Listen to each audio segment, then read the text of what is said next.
Okay. Oh my gosh, we're so excited. All right. We today, sorry, I'm getting so excited. Today we have All good. Ahva Sadeghi with us on the HR Morning Show. Welcome, welcome. Where are you tuning in from? Thanks, Danielle. I'm super excited to be here and I love the show. So cool to come up after the pause. I love pets and dogs. I'm calling in from San Francisco. Oh, awesome. Do you have your own pet? I don't right now, but hopefully very soon. She's too busy changing the world. So let's get into it. Let's have you share a little bit with the audience about what you do and like why you do it. Absolutely. Well, I am Ahva Sadeghi. I'm co-founder and CEO of Simba. We are Simba not for the Lion King, but for symbiotic relationships. And we help companies build their onboarding, offboarding, all of their talent management workflows.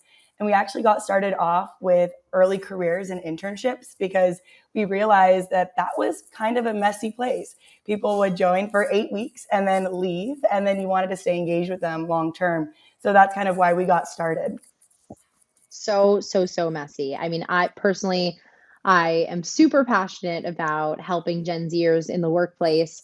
How have you seen, Simba and the impact of it in real life? Like, how have you seen it really impact the younger generation as they come into the workforce? Absolutely. Well, if you think back to your first ever job, Danielle, and I encourage all of our listeners right now to do this, like think back to your first ever Yes. corporate job. How did you feel? Like, did you know what to wear? Did you know like what day one was going to look like? There's so much anxiety of leading up to day one, and usually you don't know who to ask, especially if you're first generation and maybe your parents have never been in a corporate setting. Like, how do you ask for help and support? So what we try to do is add all this wraparound support that begins actually before day one, because if you're starting on day one, then honestly, it's too late. So we have a buddy system. We have a way that you can even phone a friend and ask for help within the platform or push Mm, stuck buttons, quick ways of getting help that are not this like laborious, like let me write a full email to ask for help, things like that. yeah. So, speaking to some of those solutions, I want to understand what are when you think of like the sort of the landscape right now, what do you feel like companies have the hardest time doing when it comes to delivering a really positive internship experience? I would say that this goes not only for internships, but just in general for like onboarding. A lot of Yeah. times we see that folks have not spent quality time really investing in designing kind of their new joiner experience. It's kind of messy, it's on spreadsheets, and there's so many stakeholders involved, like the hiring manager, IT, the recruiter, talent acquisition. Like there's just so many people at the table, and it's kind of like a game of hot potato. Like, oh, I Yeah. thought you were going to send that. I thought you were going to do that. And so that's kind of what thing that we see is like we need people to just at least sit down and be like, this is going to be our workflow. So then we can, start off by crawl, walk, and run, and then kind of begin and amplify the system. We work with really large companies, so like some of our customers are like CVS Health, Roche, Genentech, and so for them, when they do these onboardings of thousands of people, they have to get it right, right? They really need effective systems in place. hmm And I would imagine that a lot of companies are, they're kind of just like, oh, this is a back burner issue. And like, this isn't something that we need to focus on right now because I'm putting out other fires. To those types of people, maybe even they're listening right now, what would you say to them? Well, I would say that 38% of people actually renege on their job before day one. And so you spend thousands of dollars just to bring them in and invite them and get them Mm, excited about your company.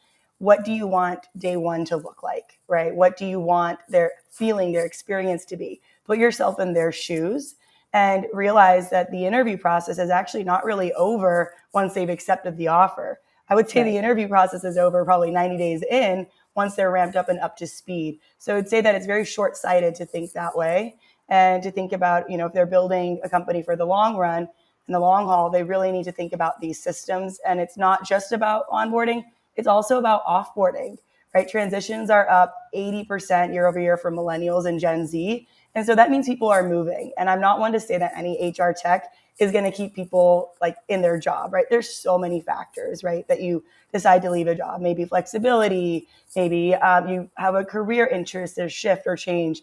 But how do you get people to transition easily so that maybe they want to come back and work for you? Because we're going to be moving so much.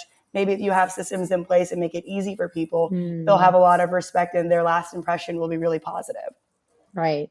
Plus, with people not only leaving so much, but also people want to, they want to go out and explore, and maybe they, want to start their own businesses, but they also want to become champions of your company and your brand, right? And that's Absolutely. like if you hire someone, they can become that cheerleader. And I feel as though so many employers kind of overlook that as a as much, I think, as it really does contribute to the hiring process and the types of talent that are in your ecosystem. And I think it's often something that's overlooked. I would agree. And I always position this for consumer brands. I always talk about how important this is for them. I mean, there are large companies who actually invest in externships where they will literally pay you to go out and work at another company for 6 months and then come back because Wow. you learn so many things, especially when you're, Gen Z, you're like a sponge. You're excited. And if you think about, your alma mater, the school you just went to, you're so passionate about it. You're excited to wear the brand. You're excited to wear the swag. So the first employers who invest in your growth and development, you remember those experiences very clearly. And, you'll always look back at them, hopefully fondly, if it was a positive experience. Definitely. And just to round out this amazing conversation, I'm so happy you're here. Tell us a little bit more about apprenticeships more specifically. And like because I've talked about them. I think they're largely underrepresented in the larger kind of conversation about different types of employment. So tell us a little bit more about apprenticeships. Absolutely. So apprenticeships have really had a lot of success in Europe.